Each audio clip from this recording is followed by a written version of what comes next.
90 days of silence. The Yu Menglong witness finally speaks. For 90 days, there was nothing. No interviews. No statements. No leaks. No denials. Just silence. And in the digital age, silence is never empty. It is heavy. It is deliberate. It is terrifying. When the name Yu Menglong began trending again after 3 months of absolute quiet, no one expected this. Fans thought the story was over. Critics assumed the mystery had been buried. Media outlets had already moved on to the next headline. But behind closed doors, behind encrypted messages, behind unanswered calls, someone was counting the days. Day 90 was not an accident. It was a deadline.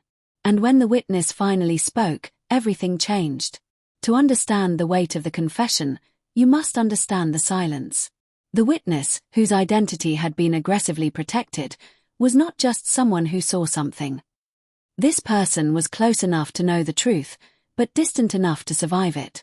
According to insiders, the witness vanished from public view hours after the initial incident involving Yu Menglong sent shockwaves across fan communities and private industry circles. Phones were turned off. Social media accounts went dark. Friends were warned not to ask questions. One insider described it simply. It wasn't hiding. It was being erased. And for 90 days, the world assumed the witness had chosen fear over truth. They were wrong. While official narratives stayed clean and controlled, a second timeline quietly circulated among industry insiders. A timeline that didn't match press releases. A timeline that didn't fit the explanations. A timeline that raised one terrifying question. What happened in the missing hours? According to the witness, those missing hours were not empty. They were crowded with panic. Phones ringing non-stop. People arguing behind locked doors. Decisions being made at lightning speed. Decisions that would reshape lives forever. The witness claims that what the public saw later was not the beginning of the story. It was the edited version. This was the sentence that broke the internet. Not shouted. Not dramatic. Spoken calmly. I was told to forget what I saw. The witness revealed that within the first 24 hours, pressure arrived from multiple directions.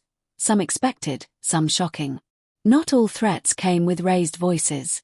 Some came wrapped in politeness. Others came disguised as concern.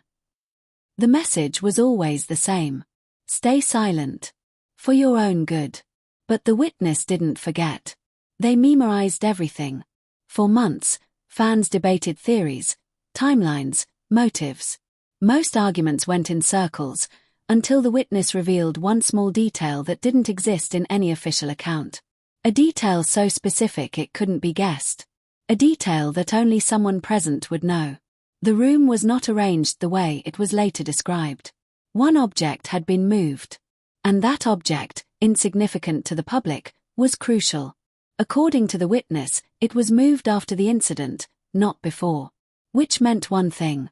Someone altered the scene. Silence is never neutral. It protects someone. As the witness spoke, listeners began connecting dots that had never aligned before. Contracts quietly renewed. Careers unaffected.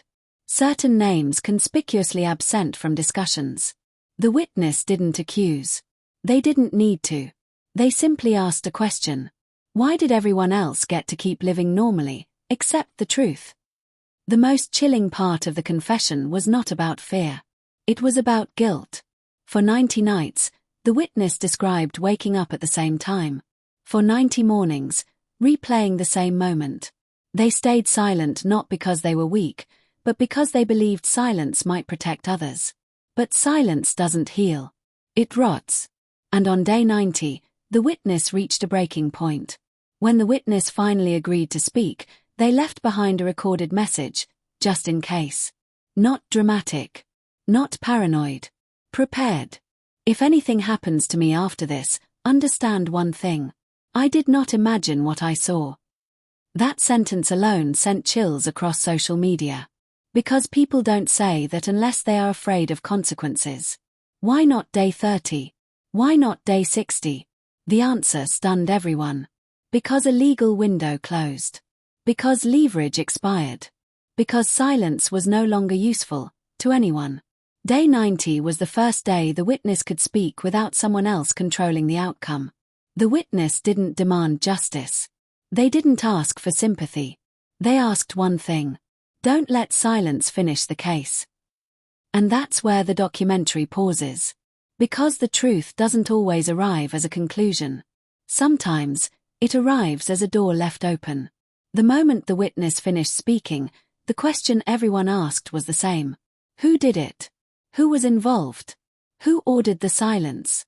The witness paused. Then said something no one expected.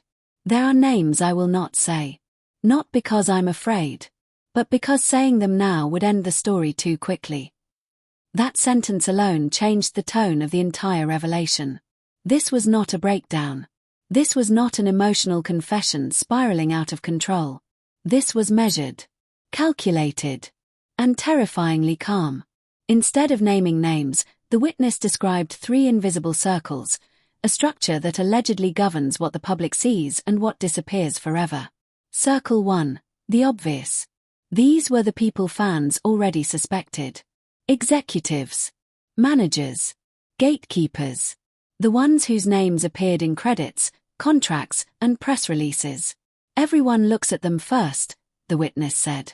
That's exactly why they're useful. These were the people no one dared to question. Not because they were innocent, but because they were protected by reputation. Award winners. Respectable figures. People whose public image was worth more than the truth. The witness described them as too important to fall until suddenly they aren't. This was the most disturbing part. No public profiles. No interviews. No fan pages. These individuals didn't need fame. They needed control. They don't speak to the media, the witness explained. They speak to people who speak to the media. One of the most chilling revelations was a meeting that, officially, never occurred. No calendar entry.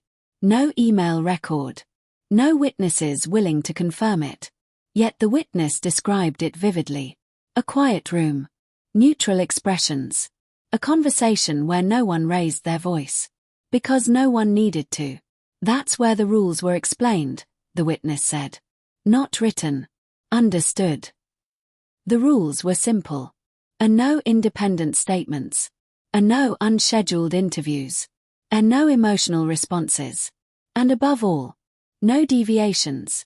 At some point, the witness claims, Yu Menglong's name itself became a liability. Not because of what was known, but because of what could be remembered. Old footage was quietly removed. Search results were adjusted. Discussions were redirected. The goal wasn't to erase him. It was to freeze him in a version that couldn't ask questions. They didn't want the story gone, the witness said. They wanted it finished. Then came the document. Not a contract. Not a confession. A summary. According to the witness, it outlined a what would be publicly acknowledged, a what would be quietly ignored, a what would never be discussed. Everyone in the room understood the consequences of refusing. No threats were spoken. They didn't need to be. This was the moment the witness said everything changed. They watched press narratives unfold in real time, narratives that contradicted what they personally experienced. Dates shifted. Language softened. Responsibility blurred. I realized I wasn't a witness anymore, they said. I was an inconvenience. And inconveniences are handled. Speaking now was not without cost. The witness admitted they had already lost opportunities. Relationships quietly ended. Calls stopped coming. Silence pays you in safety, they said. Truth pays you in loneliness. But loneliness, they explained, was preferable to living inside a lie. Instead of naming names, the witness turned the spotlight outward. Ask yourself why you're so eager for a villain, they said. Systems survive because we believe cases need only one bad person. This wasn't about one individual. It was about machinery. And machinery doesn't feel guilt. Silence protects power, until evidence refuses to stay quiet. When the witness returned on day 90, they didn't arrive alone. They arrived with receipts. Not the kind people expect. No dramatic footage. No explosive confession tape. Just fragments. And fragments, when aligned, can destroy entire narratives. They assumed no one kept copies, the witness said quietly. That was their first mistake. It started with a device that officially never existed. Not logged. Not registered. Not acknowledged. A secondary phone. Used briefly. Then discarded, at least on paper. But the witness didn't discard it. They hid it. Powered down. Wrapped. Stored away like a time capsule of fear. I knew if I destroyed it, they said, I'd destroy my only proof that I wasn't crazy. When experts later examined the device, one thing stood out. The timestamps didn't match the official story. Messages sent after the incident but before the public narrative formed. Location data that contradicted public statements. Call durations that suggested panic, not calm.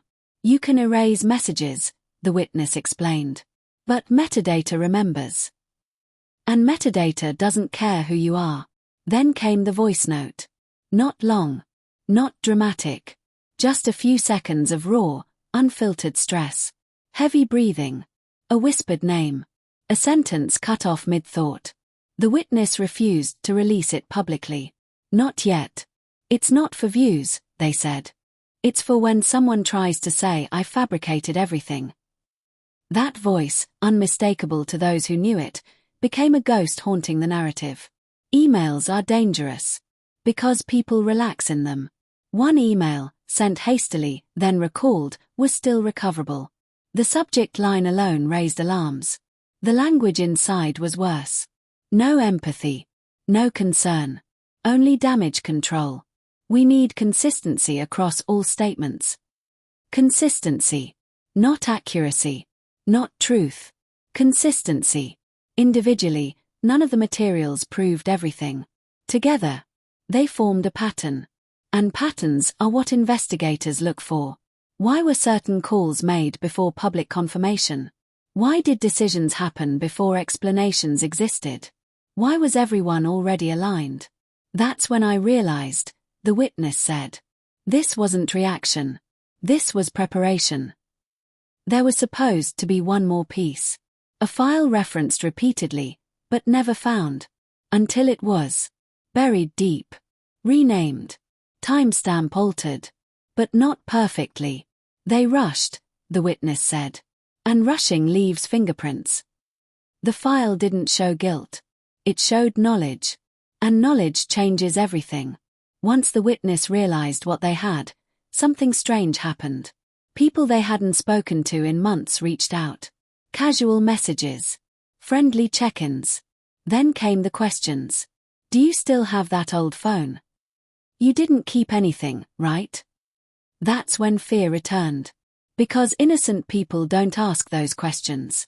The witness described a moment when they knew silence was no longer protection. Locks were checked twice. Routes changed. Messages deleted. I wasn't paranoid, they said. I was alert. And alert people survive.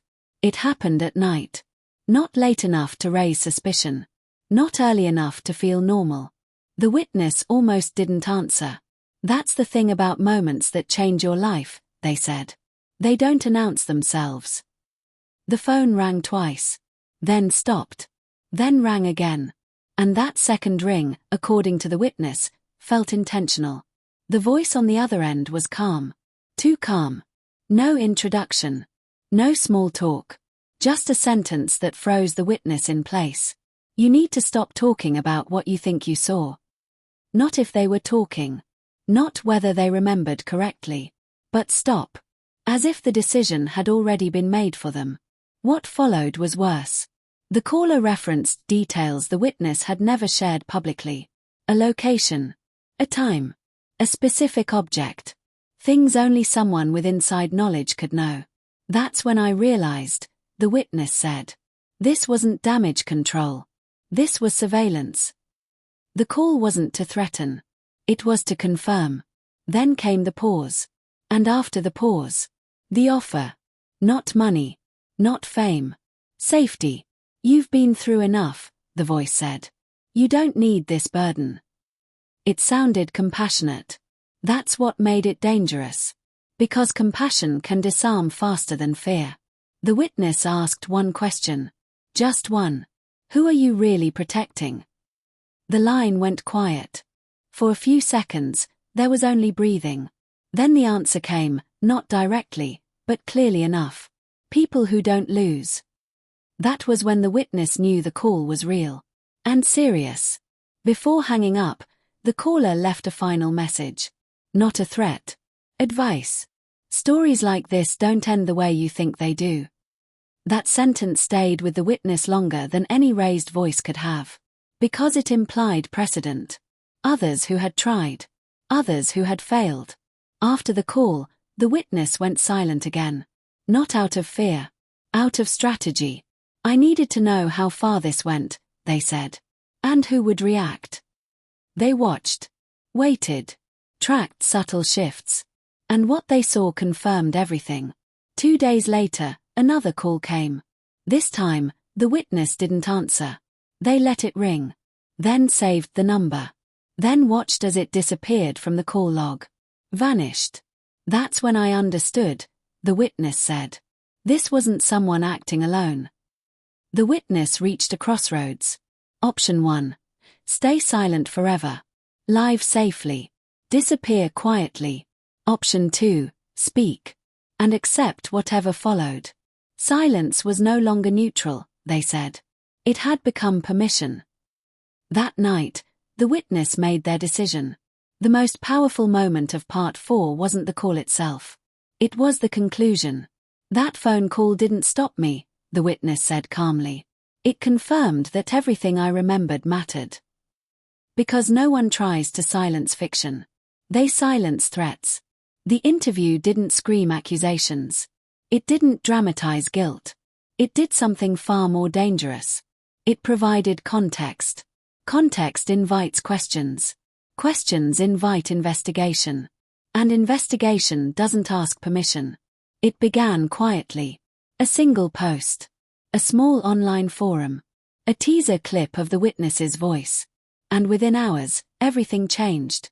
I didn't expect it to move that fast, the witness admitted. But once you give people context, they run with it. The post didn't reveal names. It didn't present evidence fully. It only hinted. Yet that hint was enough. The first cracks appeared not from headlines, but from comments. Fans and insiders compared timelines. Clips resurfaced. Archived posts were dug up. It was like watching a dam break slowly, the witness said. People were piecing together pieces that had been scattered for months. The official narrative could no longer hold. It was too tidy, too convenient, too incomplete. Every platform lit up. Hashtags trended. Video reactions went viral. Memes, but also deep analysis, spread like wildfire. Journalists scrambled. Fans argued. Some attempted to fact-check. Others simply shared. I realized then that the story was no longer mine, the witness said. It belonged to everyone who cared to listen. By midday, the first official statement appeared. Not a confession. Not a denial. A carefully worded acknowledgement. We are aware of online discussions regarding recent claims, it read. We are reviewing internal processes and cannot comment further. The witness chuckled when reading it later. Notice what they didn't do, they said. They didn't correct anything. That's how you know you're winning. Suddenly, fans who had blindly followed official reports began to question everything. Old assumptions were dismantled. Supporters debated loyalties. Critics realized the story wasn't as black and white as they thought. People saw the cracks, the witness explained. And once cracks exist, the whole structure is under pressure. For the first time, the witness noticed something surreal. Strangers were defending their account. Not for fame. Not for drama. Simply because truth resonates. That's when I understood the real power of speaking, they said. It's not in making noise, it's in giving context to the facts. By evening, messages started arriving. From journalists. From former colleagues. Even from people who had previously tried to dissuade them. Some admitted I was right to speak, the witness said. Some just stayed silent. But the impact was the same. The day that started as ordinary became extraordinary. The witness described the exact moment they understood. Once the story moved past me, it became unstoppable. I wasn't just sharing events anymore. I was giving people the ability to question what they were told, and that is dangerous for those who want control. Control had slipped. The narrative they thought was untouchable now wavered. The witness described the exact moment they understood. Once the story moved past me, it became unstoppable. I wasn't just sharing events anymore. I was giving people the ability to question what they were told, and that is dangerous for those who want control. Control had slipped. The narrative they thought was untouchable now wavered. Part 6 closed with the most powerful realization of all. 90 days of silence had ended. Years of assumptions had been challenged. And the world, whether ready or not, was now forced to listen. The witness, who began hidden and terrified, had turned invisibility into influence. The cracks in the narrative were no longer just cracks, they were openings. And openings, as the witness knew, become revolutions. The witness begins part 7 with a measured tone. What I am about to release is not for entertainment. It is not a story for clicks. It is the record of events that were deliberately buried. Silence had protected some. Now, truth protects the witness. If you choose to look carefully. Context matters more than shock. After 90 days, the witness revealed that they had been preparing hidden files, documents, metadata, and voice notes that together told the story more accurately than the public record. Not everything would go online at once. It would be released in staggered waves. You can't swallow a truth this large all at once, the witness said. It will choke the system, and more importantly, the people consuming it. Among the files are items that directly contradict the official timeline. Messages sent hours before events officially reported. Location data that disproves claims made in public statements. Unaltered voice notes that capture conversations never acknowledged. The witness stresses. This isn't about assigning blame, it's about reality. Reality doesn't care who feels comfortable. The witness speaks directly to the audience. Don't just consume this. Question it. Compare it. Remember it. History is written by those who speak, and verified by those who notice. This is more than a warning. It is a call to vigilance. The witness reveals their reasoning for releasing information slowly. To prevent misinformation. To preserve context. To maintain control over the narrative integrity. If I dump everything at once, it becomes spectacle, not truth, they said. Truth is measured. Truth is methodical. Truth is patient.